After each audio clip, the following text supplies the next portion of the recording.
pelaksanaan sholat Idul Fitri diselenggarakan di lapangan Banteng.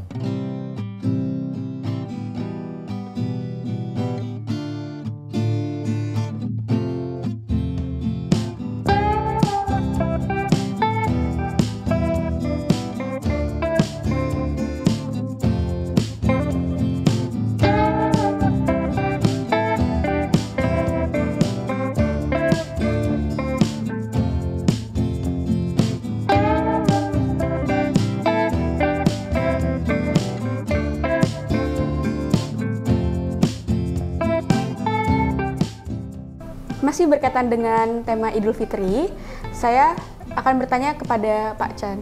Selamat pagi Pak Chan. Selamat pagi Mbak Pasta. Ya, apa kabar Pak Chan? Selalu baik, Alhamdulillah.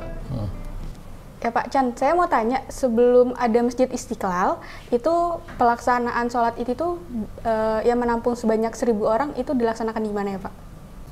Pelaksanaan sholat Idul Fitri itu di tempat terbuka itu menurut beberapa catatan sejarah diselenggarakan di lapangan Banteng. Pada tahun berapa Pak Chan? Sejak tahun 1934.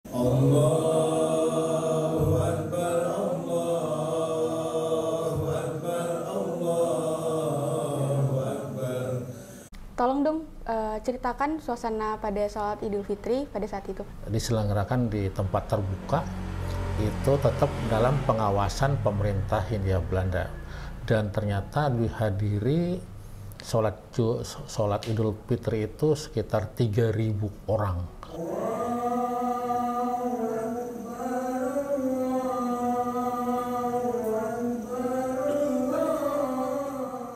Tapi yang paling banyak adalah di lapangan Banteng. Dan di lapangan Banteng ini laki perempuan dipisah, tapi dalam satu lapangan. Lokasinya itu dekat ujungnya Jalan Perwira atau dekat dengan gereja katedral.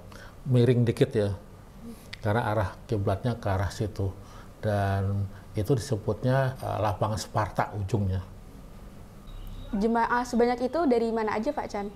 Ya tentunya jemaah itu dari sekitar itu saja ya, daerah sekitar Petojo, daerah Pasar Baru, daerah Kebon Sirih, itu aja sudah cukup banyak. Memang di tempat-tempat lain juga diselenggarakan sholat Idul Fitri di masjid-masjid, tapi ini untuk menampung orang yang lebih banyak harus di sebuah lapangan. Karena di masjid-masjid itu nggak bisa nampung lebih dari 300 atau 400 karena masjid pada saat itu kecil-kecil semua. Setelah bubaran sholat Idul Fitri, orang-orang langsung pulang ke rumah atau mengunjungi tetangga gitu Pak Chan?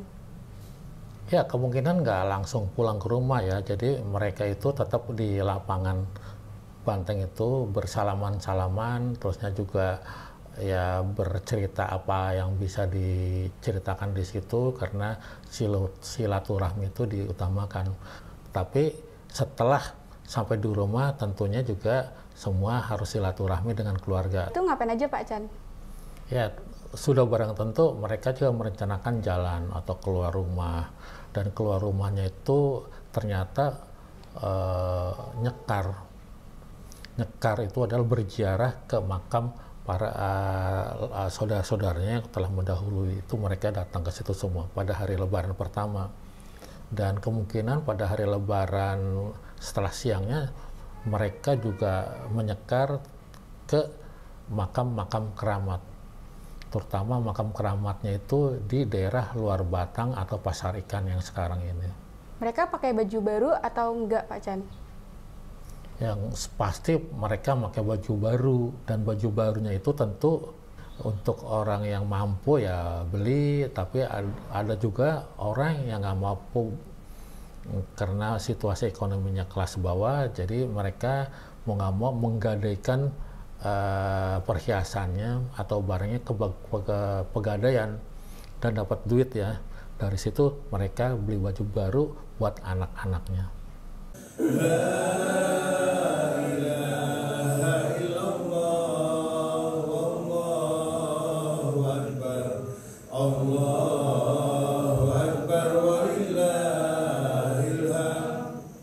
selain ziarah, rekreasi mereka itu di mana ya Pak Chan? Kalau rekreasinya paling jauh ya di daerah sekitar kota Batavia atau daerah yang namanya Pasarikan, karena itu kan sebuah kota. Mereka ini kan yang namanya Lapangan Banteng itu sebenarnya itu masih kampung ya, walaupun sudah kota yang namanya Walter Pariden. Mereka jalan naik tram atau naik delman ke Pasarikan. Setelah dari ziarah di makam keramat di Habib di luar Batang, mereka ya jalan-jalan situ karena situ ramai sekali. Di situ bahkan juga ada yang namanya akuarium. Kalau sekarang tuh SeaWorld-nya di Ancol, dulu tuh adalah akuarium di Pasarikan. Itu tempatnya menarik karena saya sendiri pada tahun 60-an sempat mampir ke situ. Tempatnya ramai sekali, padat dengan orang.